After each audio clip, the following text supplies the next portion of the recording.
జ్యోతి, ఆడదాని శరీర స్పర్శలో ఉన్న మహత్తర శక్తి ఏమిటో గాని ఆ శక్తికి ప్రతి మగవాడు బానిసే. అందుకేనేమో ప్రతి మగవాడు ఆడదానికి సలాం చేసి గులాం అయిపోతున్నాడు.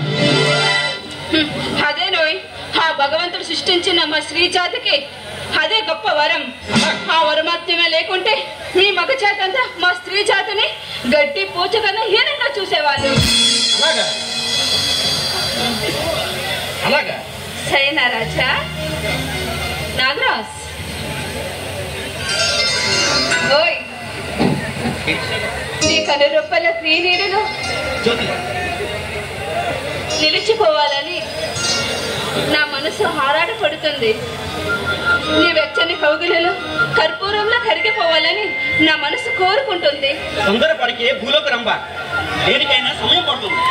అంతవరకు మనం వేచి ఉండాలి. ఇంకా ఎంతకాలం?